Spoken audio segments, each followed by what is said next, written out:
ঈদুল ফিতরে মানুষ তাকবীর বলতো যখন ঈদের সলাতে যাওয়ার জন্য বাড়ি থেকে বের হতো, হাত্তা ইয়াতুল মুসাল্লা, ঈদের মাঠে আসা পর্যন্ত।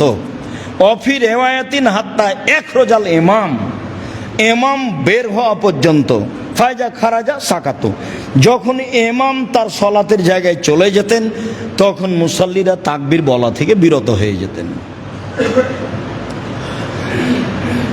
অনেক বর্ণনা এসেছে কানান নবী সাল্লাল্লাহু আলাইহি সাল্লাম ইকাব্বিরু হিনা ইখরাজা হাত্তা ইসাল্লিয়া, আল্লাহ রাসূল তাকবীর বলতেন বাড়ি থেকে বের হওয়ার সময় সালাত শুরু করা পর্যন্ত। এগুলো ঈদুল ফিতর। ঈদুল ফিতরের তিনটে সুন্নাত: এক, আল মাসি, পায়ে হেঁটে যাওয়া, সম্ভব হলে পায়ে হেঁটে যাবেন, এটাই ঠিক, যাবেন একটাই আসবেন একটাই। দুই, আল আকলো কাবলাল খরুজ, বের হওয়ার পূর্বে খাওয়া, যেটা কুরবানির বিপরীত। তিন, অল ইগতিসাল, গোসল। গোসল সুন্নাতের অন্তর্ভুক্ত, না পারেন সেটা ভিন্ন কথা। ঈদুল ফিতরের জন্য এই তিনটে, গোসল টোসল করে ভালো পোশাক পরে, ভালো পোশাকের অর্থ এই নয় যে নতুন পোশাক হতে হবে। জুমার দিনে পোশাকের যত গুরুত্ব পেশ করা হয়েছে ঈদের দিনের তত গুরুত্ব পেশ করা হয়নি। খালি বুখারী মুসলিমে এসেছে ওমর রাদিয়াল্লাহু তাআলা আনহু একটা কাপড় নিয়ে এসে আল্লাহ রাসূলকে বললেন, আপনি যদি এটা কিনতেন তাহলে আপনি আগন্তুকের সাথে এইটা পরে সাক্ষাৎ করতেন, আর ঈদের যাওয়ার সময় এইটা পরতেন, এইটা বললেন, এটা এইভাবে বললেন। আর জুমার দিনের জন্য আল্লাহ রাসূল বলেছেন সকালে সকালে গোসল করলো, স্ত্রীকে গোসল করালো, সম্ভব হলে আতর গায়ে লাগালো, তারপরে ভালো পোশাক পরিধান করলো, পায়ে হেঁটে মসজিদে গেল, মানুষের কাঁধ ডিঙ্গিয়ে সামনে গেল না, ইমামের খুতবা শুনলো, তার সাথে সালাত আদায় করলো। তাহলে বাড়ি থেকে যত পদক্ষেপ পা রেখেছে ততবার সমান। এক বছর তাহাজ্জুদ সালাত আদায় করলে, এক বছর নফল সিয়াম আদায় করলে জানে কি হয় তাই। তাহাজ্জুদ সিয়াম, তাহাজ্জুদ সিয়াম, তাহাজ্জুদ সিয়াম, এক বছর সমান যা প্রত্যেক পদক্ষেপে তাই। সেইখানে ভালো পোশাকের কথা আছে। আর আপনি যদি এই ঈদে 4-5 সেট কাপড় নেন তাহলে তো দোকানদারকে সামলাতে হবে, যেখানে কাপড় তৈরি হচ্ছে তাকে সামলাতে হবে, তাহলে কর্মচারীকে সামলাতে হবে, তাহলে সবাই ব্যস্ত, তো আবার রামাজান মূল্যায়ন করবে কে? আপনি যেমন 5 কাপড়ে ব্যস্ত, তা আপনার বউ তেমন 10 কাপড়ে ব্যস্ত, তো দোকানদারও তেমন ব্যস্ত। সবাই মিলে এখন ভাবছে যে 11 মাসে যা ব্যবসা হয়েছে 1 মাসে ব্যবসা করে নাও, তাহলে ইবাদত করবে কে? সবটাই উল্টে গেছে, সবটাই খাওয়া থেকে নিয়ে সব কিছু, সবটাই কমাতে হবে, তাহলে আপনি ইবাদতকে মূল্যায়ন করতে পারবেন। সম্মানিত দিনী ভাই বোন, আলী রাদিয়াল্লাহু তাআলা আনহু ইকাব্বিরু ইয়াউমা আরাফা বাদাল ফজরে ইলা সালাতিল আসর মিন আখির আইয়াম। কুরবানির ঈদে আলী রাদিয়াল্লাহু তাআলা আনহু আরাফার দিন তাকবীর পাঠ করেন আইয়ামে তাশরিক পর্যন্ত, অর্থাৎ ঈদের 3 দিন পর পর্যন্ত। আবু হুরায়রা রাদিয়াল্লাহু তাআলা আনহু আর আব্দুল্লাহ ইবনে উমর ইখরাজানে ইলা সুকে ফি আইয়ামিল আসরে, কুরবানির 1 থেকে নিয়ে 13 তারিখ পর্যন্ত, 10 তারিখ পর্যন্ত তারা বাজারের দিকে যেতেন। ওয়ায়ুকাব্বিরানে, দুইজনই তাকবীর পাঠ করতেন। ওয়ায়ুকাব্বির নাস বে তাকবীরে হেমা, জনগণও তাদের তাকবীরের সাথে তাকবীর পাঠ করত। তাহলে কুরবানির দিন কুরবানিতে তাকবীর হলো একেবারে ঈদুল আজহার 1 তারিখ থেকে নিয়ে 13 তারিখ পর্যন্ত, এক টানা 13 তারিখ আসর সালাত পর্যন্ত। আর ঈদুল ফিতরে তাকবীর হলো বের হওয়া থেকে ঈদের মাঠ পর্যন্ত, সালাত পর্যন্ত। এক হাদিসে বের হওয়া থেকে ঈদের মাঠ পর্যন্ত, আর এক হাদিসে বের হওয়া থেকে নিয়ে সলাৎ পর্যন্ত। এ হলো তাকবীর। বিষয়গুলি ভালোভাবে মনে থাকে যেন। সব তাকবীরেই হাত উঠাতে হবে সেই কথাটি পরে। এখানে আরেকটি জরুরি কথা, যে কি তাকবীর পড়ব, তাকবীর কি হবে আমাদের। আল্লাহ তাআলা বলছেন, ফাদকুরুল্লাহ ইনদাল মাশারিল হারাম, তোমরা কুরবানির দিন মাশারে হারামে আল্লাহকে ডাকো। যারা হজ করতে যায় তাদেরকে বলছে।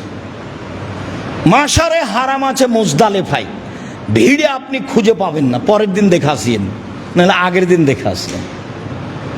লেখা আছে মসজিদ ও মাশারে হারাম। ওখান থেকেই আপনার রাস্তা একটু ব্যাক করে ঘুরে পাথর মারতে যেতে হবে। এইটা আরাফা থেকে আস্তে আস্তে বলতে গেলে একটা শেষ পর্যায়ে, এটা হলো মাশআরে হারাম। এখানে আশেপাশে হাতিকে ঠেকিয়ে দেওয়া হয়েছিল। আল্লাহ এখানে আল্লাহকে ডাকতে বলছেন। আল্লাহ বলছেন, ফাদকুরুহু মা হাদাকুম, তোমরা তাকবীর পাঠ করো যেভাবে আল্লাহ তোমাদেরকে শিখিয়ে দিয়েছেন।